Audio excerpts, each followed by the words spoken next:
Which surprises me, actually. Figured they would be.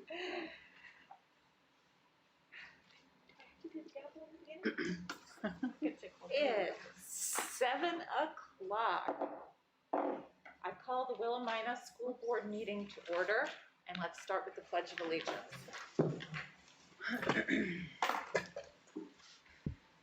I pledge allegiance to the flag of the United States of America and to the republic for which it stands, one nation, under God, indivisible, with liberty and justice for all. Yes, I see there's 4 of us here. Is Ginger here? She's on there, but she just texted me that she can't figure out her volume. She's hoping her nephew just got home and hoping she can help. She can't figure out the volume. Can you unmute Ginger, Richard? Oh, is that what it is? Yeah. Oh. Oh, and we're muted, it sounds. Sarah just texted. Okay. Sorry. Too many controls here. We're good to go now.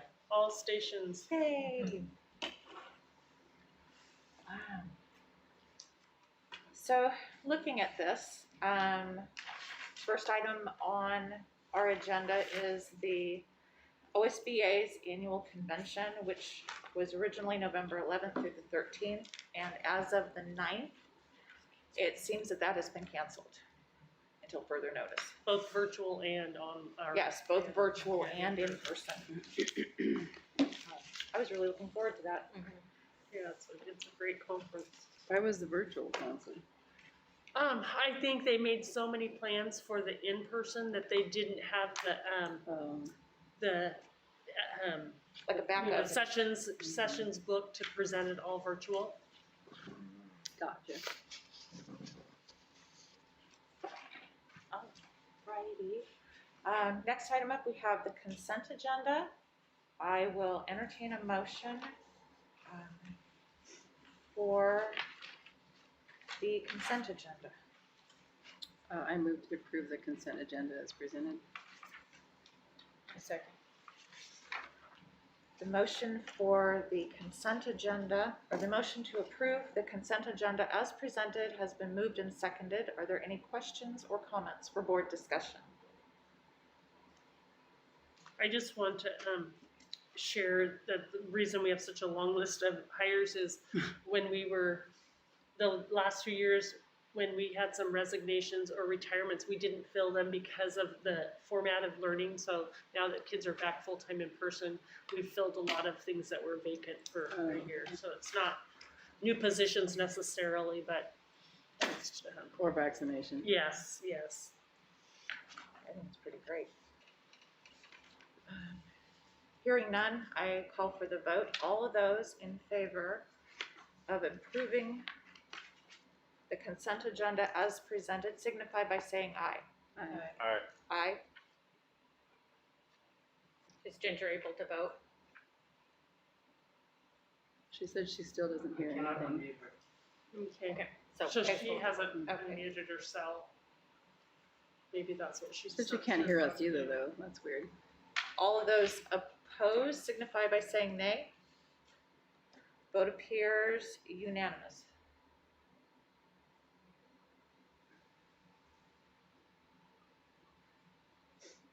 Next item would be the superintendent's report. Yeah, so I have a few things in the packet for you. One of the things we talked about last board meeting was sharing our safe school return, and it is included in your packet. This was a requirement by ODE and OHA is that we have a safe return to in-person instruction posted to our website. And it just basically lists all the different measures we'll take to mitigate the spread of the virus. So face coverings, physical distancing, hand washing, cleaning and maintenance of facilities, contact tracing and isolation and quarantine, on-site testing, vaccination efforts, accommodations for anyone needing that, meeting the 504 ADA guidelines, recovery service. Recovery service is somewhat new this round in the RSSL, which is the ready schools, safe learners. Recovery service has to do with supporting students that the learning was unfinished, and how we can support students bringing those skills back up to where they left off. And one of the things we've done this year at the elementary is we've added another reading specialist for this year. So we've rather than just one reading specialist, we have 2 reading specialists. One can focus at the K2 level, one's focused at the 3, 4, 5 level, so that we can have more supplemental reading instruction and additional support for students. In addition, then we have the social, emotional, mental health needs, addressing students that are really hesitant to be back in school or struggling with the return, and then student health, making sure that our students have access to medical services. Many students during this last year and a half rely on being at school to receive those services and have missed out. So making sure that we're diligently checking in on students and those needs that may have went unmet. In addition, as you know, since our last meeting, vaccination requirements came out. I'm working with our staff to help. She can't hear anything in the Microphone. Okay. Anyway, I think that was just a comment happening in someone's house. So we are working with all staff, whether it is to help get that vaccination effort or whether it's to apply for an exception, a medical or religious.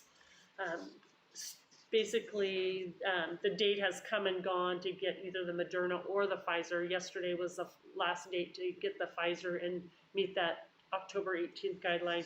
There's still the opportunity to get the Johnson & Johnson if a staff would, that's the one that they choose.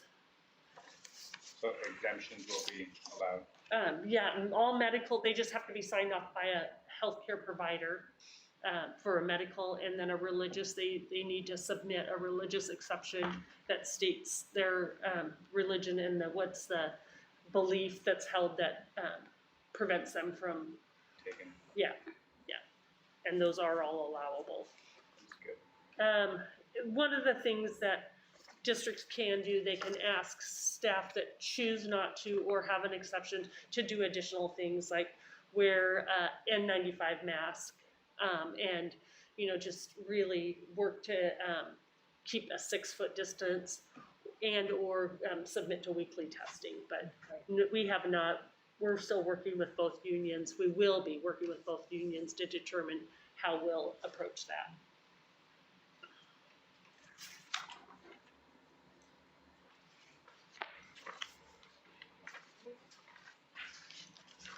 Our district leadership team was scheduled to meet tonight. I was not feeling well today, and we were planning to meet in person.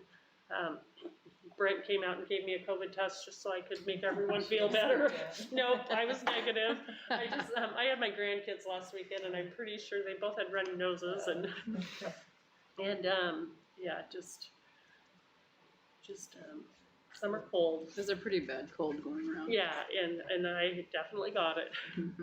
But no, we plan to meet next Monday. We'll be meeting in here. We're really going to dig into our continuous improvement plan, review the one we wrote in 2019, and really look at where we need to make changes, where we need to make revisions, and how we go about putting in those accountability measures without having any. We use the state testing as a benchmark for a lot of our measurement goals, and not having that as data, we need to really look at the district assessments we already use and using those as our accountability measures. So we'll be revising that, and when we get done with that, I'll make sure I share it with all of you. And then the last thing I had in, I shared a little document with you guys. I emailed it to you. Just boards across the state and across the nation are going through a lot of chaos, and just knowing, that this is your meeting, this is your business meeting, and you don't even have to allow public comment.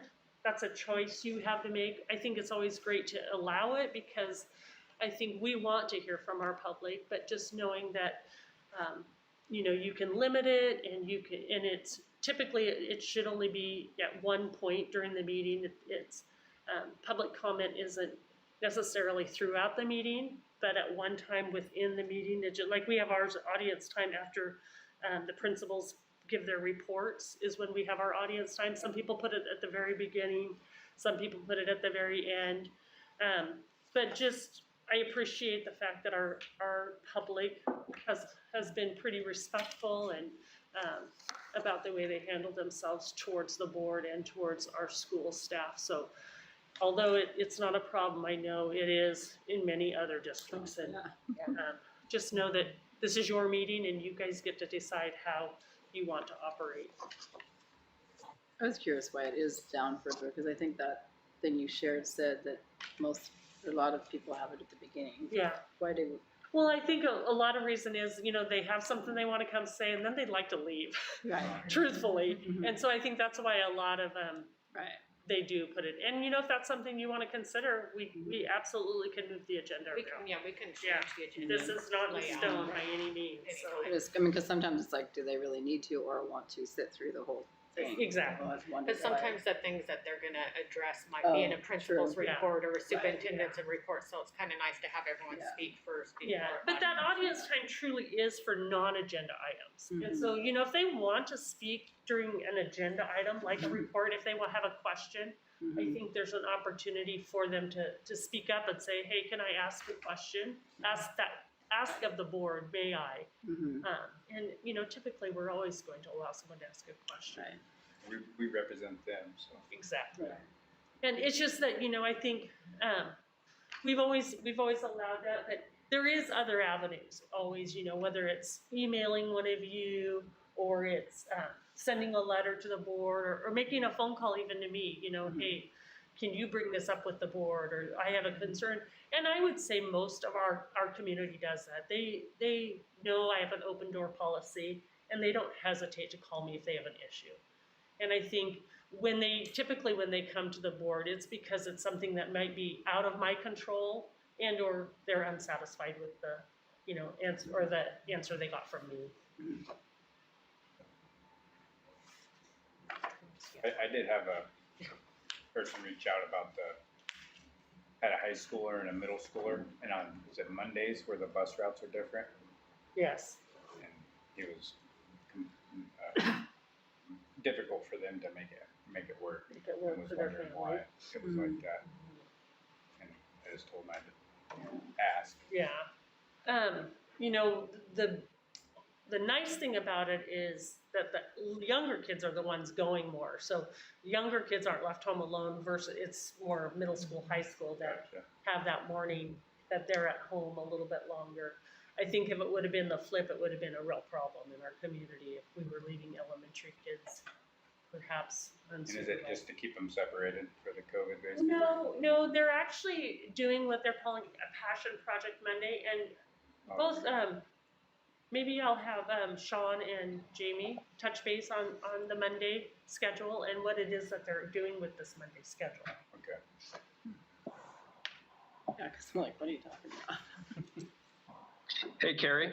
Yes.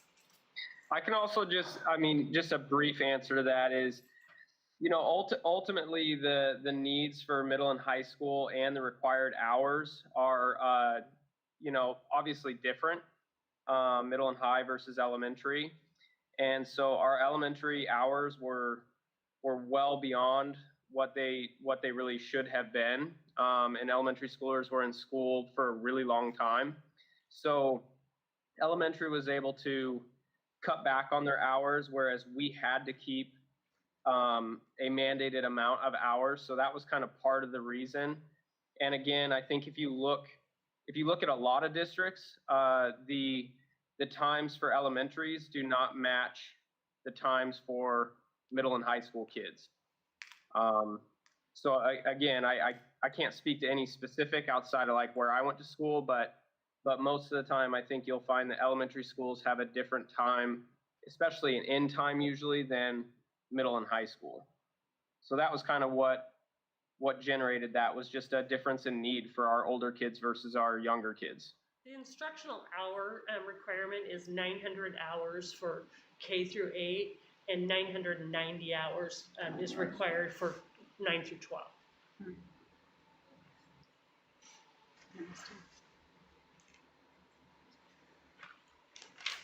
Thank you, Carrie. Look, next up, what order should we start? Principal. We have the principal reports. Usually we start with elementary. We start with elementary. Who is the elementary principal? Sarah. It's me. Hi. Sarah, how are you? I'm good. Can you guys hear me okay? Yes, we can. Okay. All right. Sorry. For those of you who don't know me, I'm Sarah Norwood. I'm the elementary principal. I have a lot of issues with reception and internet, so if at any time I cut out, please let me know. It's been a really great month to have staff and students back. We decided to have a little bit of fun with our learning for in-service, and we kicked it off with Office Olympics. So our staff competed in events like copy machine repair and Q-tip javelin, speed typing, paper wad basketball, and other fun events. They also got a lot of good information, but it was just a nice way to bring us all back together in person. We reviewed our master schedule, our core values, our mission and vision, and then got excited for the new school year. We are going to focus this year on collective teacher efficacy, which is the belief that teachers can more positively impact the learning of their students if they work together as a team. So we're going to be focusing on that this year and hopefully start to move the dial again with our kiddos. Other in-service that we've done, we all had an introduction to collaborative problem solving, which is what we use when our kids have a behavior issue or an argument, or a disagreement with a teacher between kids. We talk it out, and there's a form that we use and kind of go through the process. But the idea of teaching our whole staff is that this can happen anywhere, whether it's out on the playground or in the cafeteria or in the classroom, and everybody's doing it the same way. That way kids know what to expect, and pretty soon they become really good at it too. So our teachers, some of them got a review, some of them got an introduction to it, but we're hoping to expand that this year. And then our annual Ready Math training is the math curriculum that we're using. This is our 4th or 5th year using Ready Math, so our teachers got another instructional guide on that. And then professional learning communities, which are grade level meetings. That's a really good example of collective teacher efficacy that we're using. They got together to set their norms, their rules. They also create a charter for their group, which is one of the ruler anchors for social emotional learning that we use. So now they are off and running. They meet weekly to go over student data, student interventions. They can use each other to talk as a team if they're struggling with a student or if an intervention isn't working, and then how best to help support those teachers. We also received training in a new app that we're using this year district-wide that replaces Remind and School Messenger. It's called Parent Square. And we all learned how to use that, and so far so good. We just need to keep getting parents on board with that. One of our new hires, in a kind of a new but old position, we used to have a Native American Studies teacher go around during specials time and talk to our kids about Native American history and life, mostly throughout the U.S. This year we've brought that back, and we're calling it Camus class. We have Emily Rawls, who is leading it, and she has been a tribal academic coach and a teacher at our school, so we're really thankful to have her back. She's going to kind of turn Camus class into our vision, which is focusing on more Pacific Northwest Native traditions, history. She's going to be teaching the kids some Chinook Wawa and doing arts and crafts with the kids. She's also going to kind of work with the tribe to line up guest speakers to come in and talk. So she does that for 30 minutes in grades K through 5 once a day. So she sees all classes about 2 times a week. As far as assessments, we are off to a good start. We did our annual DIBBLS assessment that we do 3 times a year. One at the beginning, one at the middle, and one at the end of the year to test all of our kids in grades K through 5 on reading. And that helps to figure out which interventions each specific kid needs to address their skill gaps. And that's really helping to move each kid forward so they don't get stuck with those foundational skills unaddressed moving forward through the grades. The Lions Club came to do our vision screenings. They are all done with that. Took them about a half a day, and they did screenings for all of our kids in grades K-5, and the reports were just sent home today. Also, Dina Arnold, our speech language pathologist, has done hearing screenings on all of our new incoming kindergartners. And we are in the process right now of doing the Ready diagnostic test for math, which also helps to kind of pinpoint and target missing skills with our kids in math. One of our favorite celebrations is Fun Friday, and we celebrate a week of hard work and effort with our kids. Kids are encouraged to wear funky socks to school that day, and we have music at the pickup and drop-off area. And we do Bulldog Barks in the morning announcement, where teachers can highlight a specific kid or a group of kids for actions that they've done during the week. And then, of course, Friday is always pizza day. Upcoming events, we've got Picture Day this week. We will start our monthly fire drills next week. And we're also going to do a lockdown drill towards the end of the month. We usually do about 2 or 3 big emergency drills per year. Our enrollment is up. We are higher than last year, which is good considering everything. We have a few students who are doing online only learning, but not nearly as many as we thought would. So our numbers are looking good. And then I also included some fun in-service pictures for you to enjoy. And that is it. Thank you. Any questions?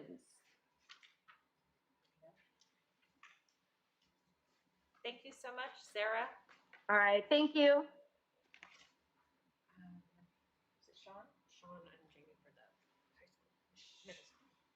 And then I think Spire Nelson's also in attendance, and he's the student.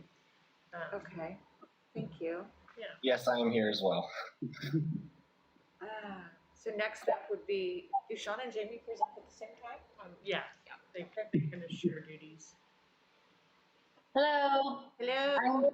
I'm Jamie Fluke, and I'm the principal at the middle school, high school. And it has been, I will echo Sarah, it has been quite a month and a half. I mean, just so much going, and I can't believe it's already September 13th. But it has been, it's been beyond energizing to have staff and then students back in the building, and to really have that sense of movement and the energy that the kids bring, just working with them. But it did take a lot of preparation to get ready for that. And with our staff, we started off, just like Sarah had mentioned, we had a staff team building activity. We also did the Olympics. Must be the Olympics were inspiring. And we decided to maintain our charter from last year, our Bulldog Strong charter, which was around unity. We want to feel unity, supported. We want to be thriving. We want to be adaptable, resilient, and empowered. And so we maintained that. And then we built some fun team building activities that were through the Olympics that embodied each one of these areas, just to kind of bring that back to life, bring that to the forefront. And so that was a lot of fun. And then we spent time just getting ready for the school year and with our Mondays. So I heard someone mention that about the Mondays. And so I'm going to just talk give you kind of a synopsis or an overview of of what the Mondays are and how they got here and what was kind of the thought behind them. And today was actually our first full Monday trying it, because the last time we had Monday was the first day of school, so that was also a little bit of a different day. But basically last year in the spring, when we were going through we learned a ton throughout distance learning and just going through the online piece and just talking with kids and finding out what they need. And so Sean and I put together a couple surveys for students throughout the year, and we asked them some questions and really tried to dig deep at what it was that they really wanted and needed from school. And a lot of it had to do with connection with their peers and with their teachers. They also wanted to have support in their classes, in organizational skills, and also getting extra help when needed.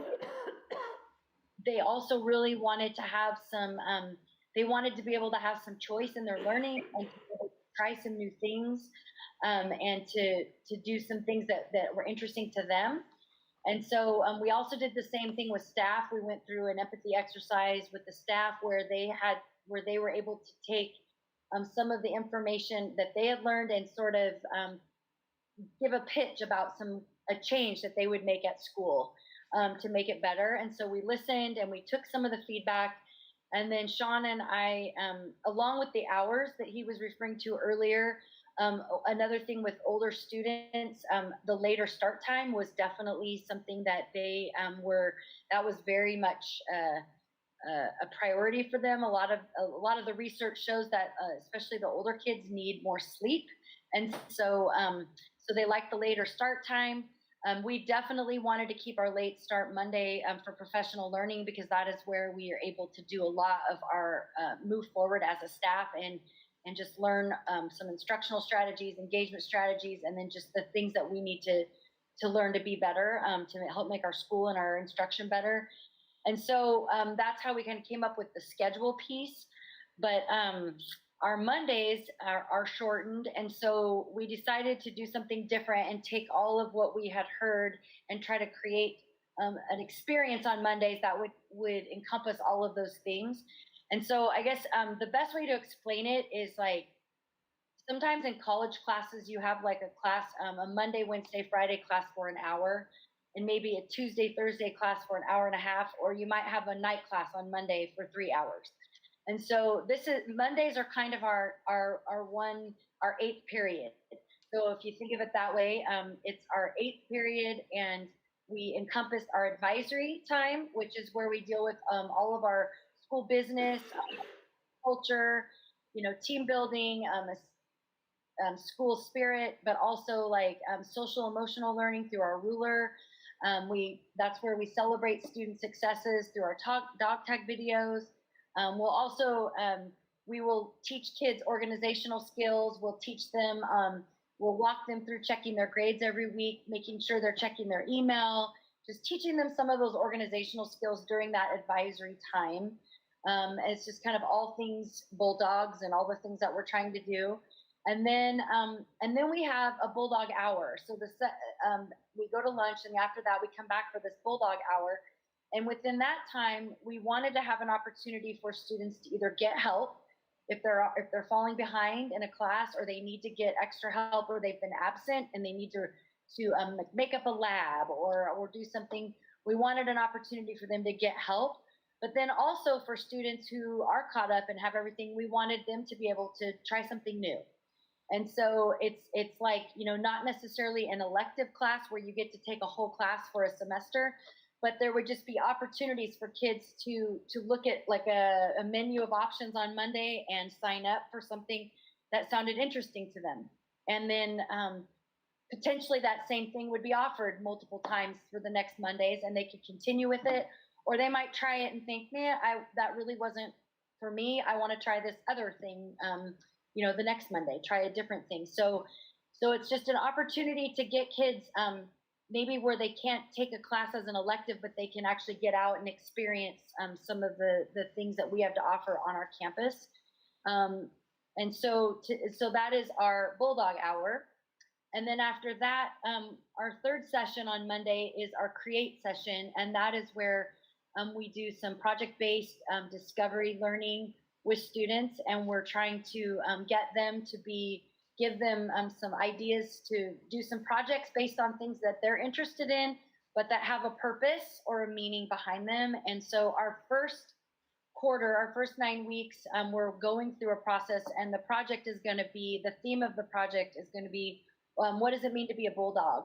And just centering around that sense of belonging in the school and our school culture and our school spirit. And the students will be creating a project that represents what it means to be a bulldog, and we'll be able to share that with, they'll be able to share that with one another at the end of our 9 weeks. And then the very final piece of our Mondays, the last 15 minutes, is we engage in a reflection with students on how what they liked about the day, what was challenging, maybe what was something that surprised them. Same thing with the teachers. We want them to reflect on the Mondays, and then we collect that information from them so we can make them better. So if we know that we're doing something brand new and it's going to have definitely spots that are clunky and things that aren't going to go as smooth right off the bat, but the end goal is to build that momentum and to gain that structure where students kind of know what they're to expect and what's going to happen, and then to really just see our students in a new light, in a different light, and in a different way, aside from our Tuesday through Friday 7-period day. And so so today was our first day, and I think our staff did an incredible job of, we went in our professional learning, we went through the day, we practiced one of the lessons together so that they would know what to do with the students. And then they were, they walked into it with courage and bravery, and and worked through it with students.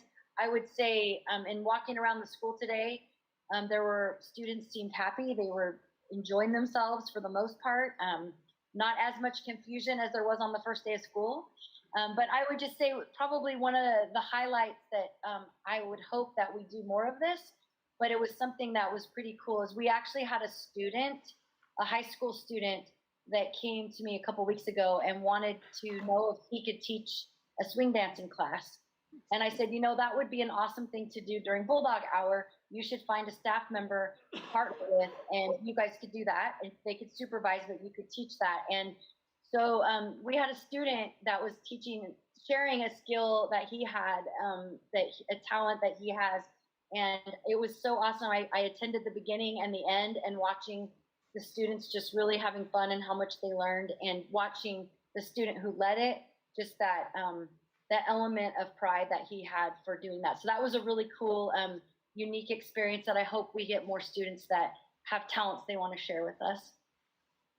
But basically, those are our Mondays, and they're going to morph and massage into, when we find that thing that really works the best. But for right now, it was a great first day overall.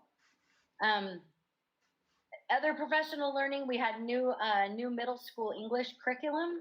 So Into Literature and Into Writing is the curriculum that we purchased for middle school language arts, and they had training during in-service week on that. We have our Ready Math curriculum. That training was also provided during in-service week. And then I won't repeat Sarah, but we had the collaborative problem solving and the parent square as well. So it was a lot of learning, and I feel like for all the things that we had to do, I feel like our teachers did an excellent job of being ready for this week on Monday. And then I'll just turn it over to Sean from here. All right, thank you, Jamie. So as I get into staff and student recognition, we are going to continue our dog tag raffles and our dog tag videos that we do for students on Mondays starting next week. And just to remind the board and those of you who are new, our dog tags are basically a behavior reward that is handed out to students who are showing positive behavior, and that can be for being kind, working hard, maybe doing a task for somebody, opening the door for somebody, helping somebody clean up a mess, getting all your work done. So any of those types of things, you can earn a dog tag and be put into a big raffle. And then Mrs. Fluke and I do a video for the whole school, and we raffle off anywhere in between 10 and 20 names and provide gifts and treats and rewards for kids who are being great bulldogs. We will start our first one next Monday. So one thing that we started this year, there's actually a couple things back to back here that we started for the first time, at least since I've been here. And that is, we did a freshman orientation camp. It was called Camp 25. And what that was we had our freshmen come on a day in August, and they spent half a day with us. We had about 20 high schoolers, juniors and seniors that came and helped to run the camp with Jamie, myself, and freshman teachers. And basically we taught freshmen about high school. We had groups where they could ask questions. We taught them about kind of the differences about high school, things like transcripts and classes and requirements and options and opportunities. But then we also played games, icebreaker games, culture building games with students to really welcome kids into high school and give them a nice foundation before they came in. And again, I thought that was, for our first year, I thought it was a huge success. I think we had 20 juniors and seniors, and then roughly half the freshman class that came. So next year we will absolutely do that again. We got a lot of good feedback, and hopefully we'll get even more kids to attend next year. But for our first year, it was fantastic. So similar to the freshmen coming in for an orientation, 6th grade also had an orientation in the middle school. It was called Camp 6. And the 6th grade teachers all summer, they had 3 different sessions where they too were doing an orientation. And what they did actually was little sessions for kids for a half a day for 4 days during a week. And if a kid couldn't make one session, they could go to the next session, and they offered 3 different ones. And they were doing a lot of the same type of stuff. Culture building, teaching kids about middle school, teaching kids about what's new, what's the same, while also getting to know their teachers and getting a nice transition into middle school. So both of those were awesome, big hits. We will continue doing those in the future. This year we also had a full summer academy, so kind of a summer school / summer camp academy mix, where we had a ton of different options for kids to participate in different classes. And it was really, there was anything from, I remember people going to the wildlife safari to fishing to, I remember one of the groups was like, they went to visit these food trucks and experience different types of foods from different cultures. There was an opportunity for credit recovery. You know, it was a wide list of classes. There was art classes. And again, those took place all through the summer. So just more opportunities for kids to be involved in school and stay involved in school throughout the summer. The head of that was Jamie Warnicki, and I appreciate her hard work putting that together, and all the teachers who gave their time this summer to provide those awesome experiences for kids. So Mrs. Zimbrick kind of already touched on it, but I'm going to mention just our new staff at the middle and high school. So, and Jamie and I spent a lot of time in the spring and summer interviewing, and I could not be happier with the hires that we made. We had a lot of spots to fill and a lot of good teachers to replace. And I feel like the people who we brought in are awesome, and they're going to represent Bulldog Nation very well and connect with our kids really well at the same time. So we have Rachel Fluke, who's going to be teaching English at high school. TJ Wilson is our new shop teacher. Dan Oswald is actually returning. He's teaching high school social studies, freshman focus, Bulldog athletics, and our football coach. Josh Gard is teaching middle school science. Glenna Berry is teaching middle school math. Marley Turbush is our new registrar. Terry Overfield is our new guidance counselor at the middle school and high school. Devin Bruckner is an IA in the life skills. Naomi Malley is an IA in the life skills. And Courtney Villalobos is an IA in the life skills. So if you get a chance to meet those people, they're awesome. Introduce yourselves. And they're a great representation of what our staff is.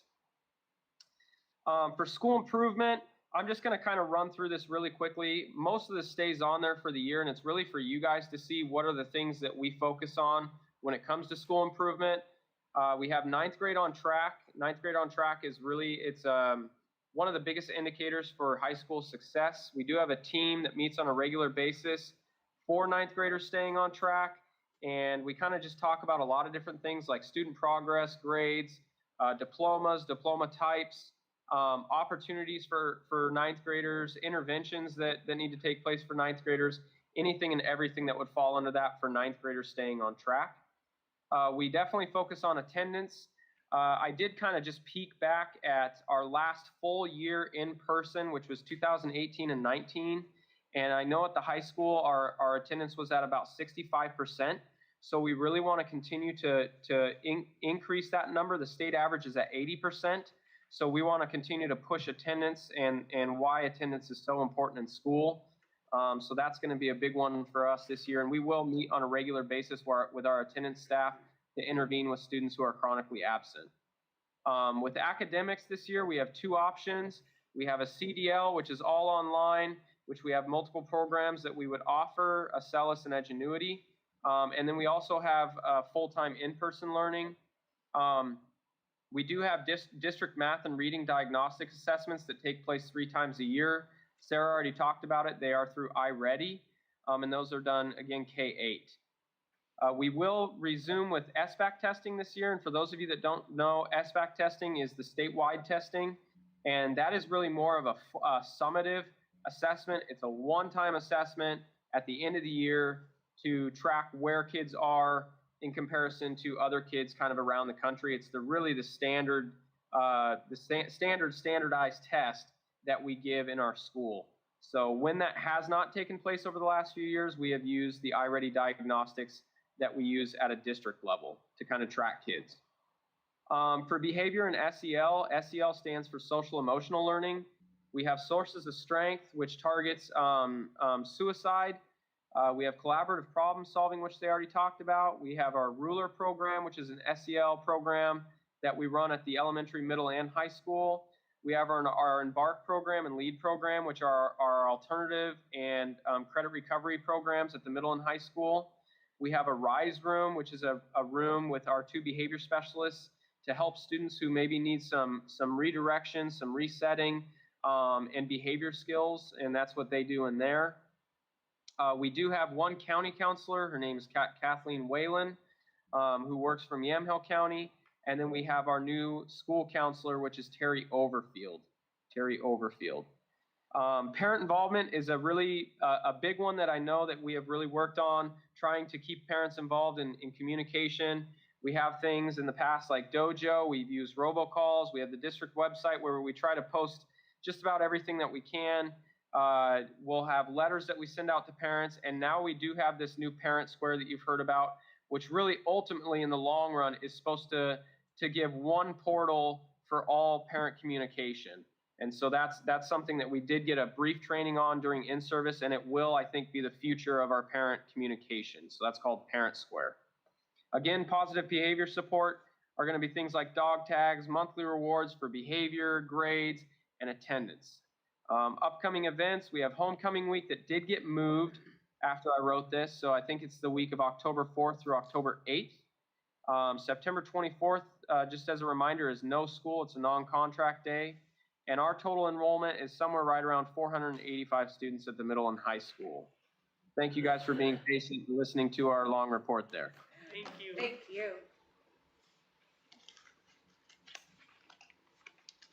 I heard there was a lot of new high school students. Is that true? Do you have a lot? Well, Yeah, we've had a good amount of new students this year. Yep. That's cool. That's great. Next up is our tribal report. If someone's available. If Angela's I on. think Angie's on here. I am on. The tribe has been in a pause for several weeks now, so we haven't had any on-site in Grand Ronde services for kids. We have been doing some virtual stuff, and I know that our education team has been on site up at the school working with students in our classroom. Adam's obviously teaching, and so we are teaching their classes. But other than that, I don't have any updates other than I hope we open back up pretty soon. Thank Thank you. you. Great, thank you, Angela. Our student report is Aspire with us. Yes. Yep, I'm here. Hello, for those of you that don't know me, my name is Spire Nelson. I am the ASB president here at Willamina High School. I'm going to start us off with our leadership team and our leadership classes, what we've been doing. First off, I'd like to expand on the leadership camp, or the freshman camp that we had with all of our incoming freshmen. That went very, very well, had very good attendance, and everyone enjoyed it. We all got t-shirts, and all the freshmen got handed out free backpacks, and from what I've heard, everyone enjoyed it all around. So that was a very, very good thing. We also hosted our very first PEP assembly. We had it inside, which was very nice to have all the students in there. The bleachers were packed, and all the students loved it. With our leadership team, we've been working on homecoming. We've had to push it out due to some quarantine cases, but we are still going to have it. So we've been setting up the parade and the dance and all of that fun stuff. And finally, our student council within leadership has also been set up. We are running elections here in the next couple weeks for those that are interested. For our football team, we have about 30 football players out this year. We played our first game 2 weeks ago at St. Am, but we ended up losing. We had to take our last game off the previous Friday due to some COVID cases over at Sheridan High School. But our next game will happen this Friday at home versus Clatskanie. We'd love it if you all could come and watch. Our cross country team has had many students out this year. They have a really big team. They had two events already. They ran at the Amity race over at the Keeler Vineyards on Wednesday, and then the Stucca races on Thursday. On Wednesday, the boys team took second overall, and then we took first on Thursday as well. Our volleyball team, unfortunately, some of their events have been postponed due to some COVID cases within their team, so they are taking a break from some of their games. But some of the JV team is still around, so they will be having a game on Thursday against Harrisburg. And finally, for our FFA group, numerous students have been participating in these activities. They also have a lot of students out this year, which is always good to hear. Over the summer, they have been doing events with the Polk County Fair, the Oregon State Fair, the tractor operations they've been running, and also help building and working on the ag shop to help improve that. In August, the FFA students completed their journey with their animals they had been raising. They were at their final competition over at the Polk County Fair. We had 19 students go with multiple winning awards, so that's very nice to hear. The district FFA leadership camp is also this week. They will be using that to teach students how to become better leaders in the classroom and in their FFA events. The FFA students will be participating in the district soils competition on October 13th. They are very excited for that. And finally, the FFA alumni and friends dinner and auction is going to be here Saturday, October 16th, and they would love you to come support them with that. Thank you very much. That is all I have to report. Thank you. That's great. Thank you, Spire.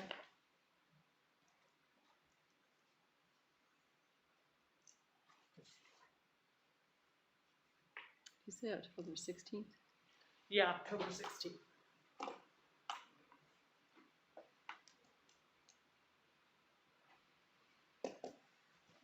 Now's the time for audience input.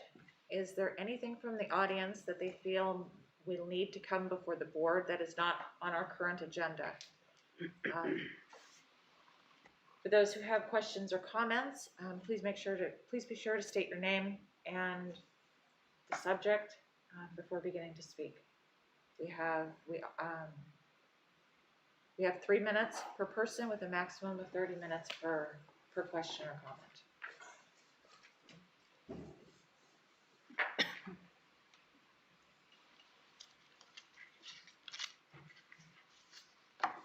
Doesn't seem like there's anything. Thank you. Moving on.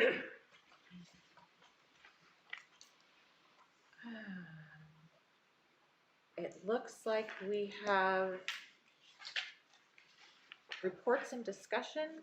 And I already covered that in my board report. Okay. I'm just going over and sent that to you all in an email.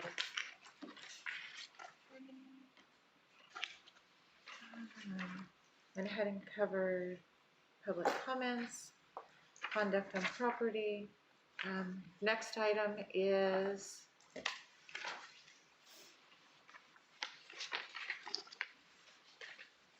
I will entertain a motion for adopting policy JHCA, JHCB, immunizations, physical examination, vision, dental, and the vision dental screening policy as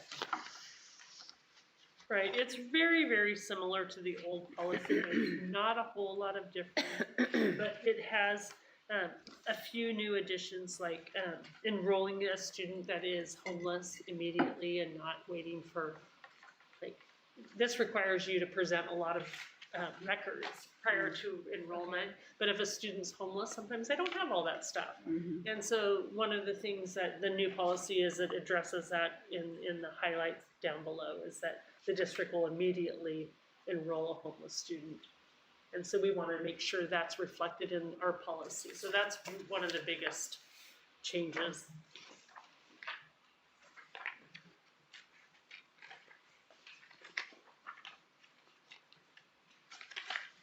Like you heard Sarah talk, they've already done the vision screening. And then the tribe comes out and does a dental screening on all of our students during the school year. And then they do a screening, and then they'll actually provide sealants for any parent that wants their child to receive those. That's cool.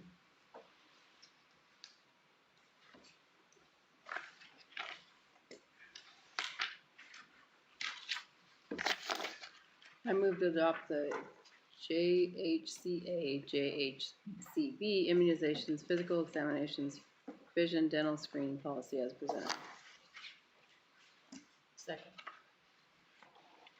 the motion to adopt policy JHCA, JHCB, immunizations, physical examination, vision, dental screening policy as presented has been moved and seconded. Are there any questions or comments for board discussion? Hearing none, all those in favor of adopting policy JHCA, JHCB, immunizations, physical examination, vision, dental screening policy as presented signify by saying aye. Aye. Aye. All of those opposed signify by saying nay. Vote appears unanimous.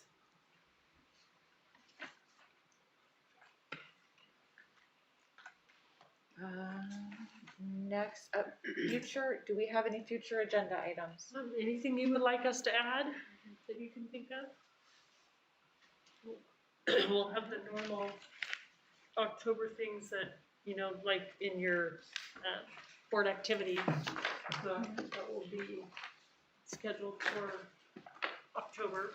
But if there's anything you would like to put on the agenda, if you don't know now and something comes up, either through people, you know, contacting you, just don't hesitate to call April or I, and we can add something to the agenda. Okay. Beautiful. Okay. If there is nothing further on the agenda to discuss, the Willamina School Board meeting is adjourned.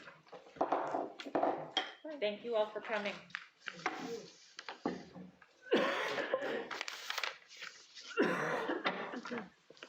Thank you. Take your zinc, Carrie. Got airborne and me. Yeah. Right, she's so Hi, cool. Shane. Yeah, she was 8 pounds